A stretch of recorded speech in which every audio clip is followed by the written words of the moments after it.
নমস্কাৰ সাংবাদিক বন্ধুসকল। আজি আমি কোকৰাঝাৰ স্থিত প্ৰেছ ক্লাবত আপোনালোকক আহ্বান কৰিছোঁ কিছু কথা জনাৰ কাৰণে। যে প্ৰথম কথা হ'ল, ইলেকশ্যন ইতিমধ্যে ঘোষণা হওঁ হয়তো 25 তাৰিখ মানে ঘোষণা হৈ যাব পাৰে। GSP স্থিতি সম্পৰ্কত আমাক বহুতে প্ৰশ্ন কৰিছে বা আমাৰ স্থিতিটো আমি স্পষ্ট কৰি বিচাৰিছোঁ।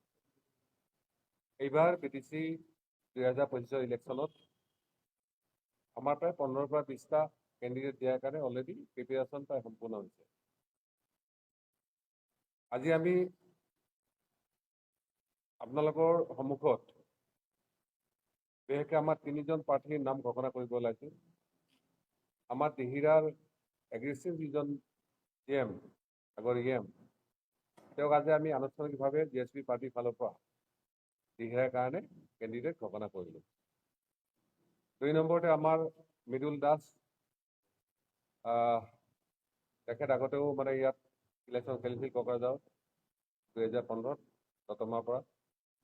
তেওঁক এইবাৰ আমি বাকুংগুৰিৰ পৰা কেণ্ডিডেট হিচাপে নিৰ্বাচিত কৰিছোঁ। ঠিক তেনেকৈ আমাৰ কচুগাঁৱৰ আগৰ GM আছিলে বনমালী ৰাভা, তেওঁক এইবাৰ আমি জমদুৱাৰ কেণ্ডিডেট হিচাপে ঘোষণা কৰিছোঁ। আৰু আমাৰ হয়তো 23 তাৰিখত আৰু এটা লিষ্ট ওলাব আৰু ইলেকশ্যনৰ ঘোষণা হৈছিল, বাকী এটা লিষ্ট ওলাব।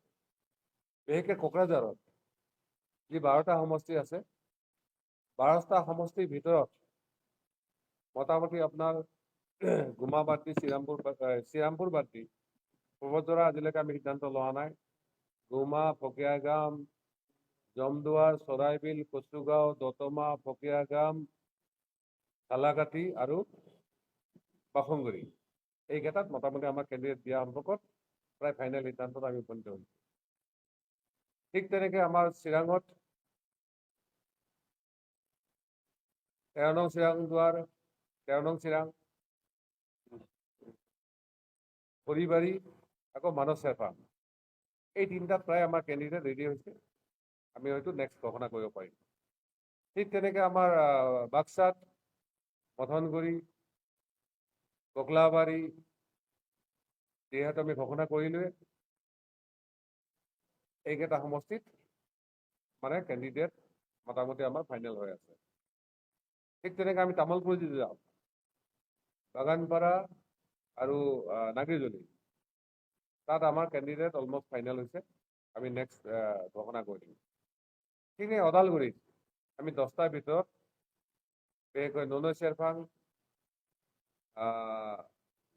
মুদৈবাৰী, ঠিক তেনেকৈ হৰিচিঙা, এই 3টাত আমাৰ মোটামুটি কেণ্ডিডেট ফাইনেল হৈ আছে। আমি নেক্সট কেণ্ডিডেটসকল ঘোষণা কৰিম। এইখিনি ঘোষণা। আৰু যোৱা 17 তাৰিখৰ আমাৰ এটা প্ৰস্তাৱ আছিলে যে বহুতে সুধিছে নৱসেনা ইলেকশ্যন খেলিবই নতুলিব। পাৰ্টিৰ ভিতৰত আমাৰ আলোচনা হৈছিল। এই আলোচনাত পাৰ্টিৰ ফালৰ পৰা এটা প্ৰস্তাৱ গ্ৰহণ কৰিছে যে এইবাৰ পাৰ্টিৰ পৰা নৱসেনা ইলেকশ্যন খেলক। আৰু বিশেষকৈ আমাৰ ৰাইজৰ কথা হ'ল যে কোকৰাঝাৰ সমষ্টিৰ আণ্ডাৰতে খেলক লোকসভাৰ। আৰু থুৰিবাৰী যিহেতু আমাৰ ছাবজুডিচ হৈ আছে হেৰি বিষয়টো, ST বিষয়টো, সেইটো কাৰণে অপেন ফিল্ডত খেলাৰ কাৰণে তেওঁলোকে পৰামৰ্শ আগবঢ়াইছে বা প্ৰস্তাৱ লৈছে। আৰু 2টা সমষ্টি ইয়াত মোটামুটি তেখেতসকলে এটা প্ৰায়ৰিটি হিচাপে চিলেক্ট কৰিছে। এটা হ'ল থুৰিবাৰী, এটা হ'ল ফকীৰাগাঁও। আজি থুলমূলকৈ আপোনালোকক আমাৰ ফালৰ পৰা অৱগত কৰিবলৈ এইখিনিয়ে আছিলে। আৰু যদি আপোনালোকৰ ফালৰ কিবা থাকে, এই কথাটোৱে আমাৰ ইতিমধ্যে 17 তাৰিখৰ মিটিঙৰ চেণ্ট্ৰেল এক্সিকিউটিভ প্ৰস্তাৱ হৈছে। প্ৰস্তাৱিত হৈছে যে নৱসেনা ইলেকশ্যন খেলক আৰু খৰিবাৰী আৰু ফকীৰাগাঁওটো প্ৰায়ৰিটি হিচাপে তেওঁলোকে আগবঢ়াইছে। 2টাৰ ভিতৰত 2টাতে খেলে, এটাতে খেলে, মুঠতে তেওঁলোক ইলেকশ্যন খেলক বুলি ইতিমধ্যে প্ৰস্তাৱ আহিছে। চাওক, অভাৰঅল আমি চাওক, আমাৰ মূল পলিচিটো আছিল, তেখেতে একেলগে গোটেইকেইটো কৈছিল যে BPF কথাটো যিহেতু সুধিছে, BPFৰ লগত অলৰেডি আলোচনা আমাৰ চলি আছে। গতিকে যিহেতু ইলেকশ্যন ডেটে ডিক্লেয়াৰ হোৱা নাই, গতিকে আমি অলপ সময় আপোনালোকে অপেক্ষা কৰাৰ কথা কৈছোঁ। কিন্তু আমাৰ যিটো কমিটমেণ্ট যে BTCত ছিংগল ইঞ্জিন চৰকাৰ নাই, ট্ৰিপল ইঞ্জিনৰ চৰকাৰ কাম নাই, ইয়াত আপোনালোকে প্ৰমাণ হৈ গৈছে। আৰু সেইকাৰণে আমি কৈছোঁ যে ইয়াত BPFৰ নেতৃত্বত, হাগ্ৰবা মৈলীৰ নেতৃত্বতে চৰকাৰ হওক। আৰু GSP দৰকাৰ হ'লে আমি এটা দাবা হোৱাৰ কাৰণে আমি ৰেডি আছোঁ।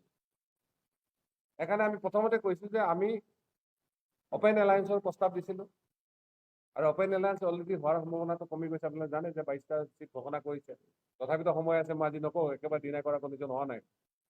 কিন্তু আমি জিএছপি ফালৰ পৰা আমি কমচে কম 5টা চিট জিকাৰ কাৰণে, আৰু সেইকাৰণে আমাৰ এই প্ৰপ'জেলটো আহিছে যে দিহিৰা 1 নম্বৰতে আছে, আমি জিকিম। 2 নম্বৰটো কোন হ'ব পাৰে? আমাৰ পাৰ্টিৰ মানুহখিনিও ভাবে যে নৱসেনা যদি খেলে 2 নম্বৰ এটা হ'ব পাৰে। আৰু 3, 4, 5 নম্বৰ 6 নম্বৰ পদ হ'ব, আপোনালোকে লাহে লাহে গম পাই থাকিব। সেইকাৰণে আপোনাৰ নমিনেশ্যনৰ কাৰণে আমাৰ ৰেডি হৈ আছে। আৰু আজিৰ দিনত ভাল কথাটো হ'ল কি যে আমি যিটো এলায়েন্সৰ কথা কৈছো আৰু আমি যিখিনি কথা কৈছো সেইখিনি সত্য হ'ব গৈ আছে। মই কালি ওদালগুৰি ঘূৰি আহিছো। ওদালগুৰিত যোৱা ইলেকশ্যনত, অৰ্থাৎ BPF চৰকাৰ বনাবৰ মেইন কাৰণটো, ওদালগুৰিত 10টাৰ ভিতৰত মাত্ৰ এটা আছিলে। আজিৰ দিনত মই গেৰাণ্টি দিব পাৰো 5টা আৰু প্লাছ হৈ আছে BPF লগত, অৰ্থাৎ 6টা ওদালগুৰিতে হোৱাৰ সম্ভাৱনা আছে।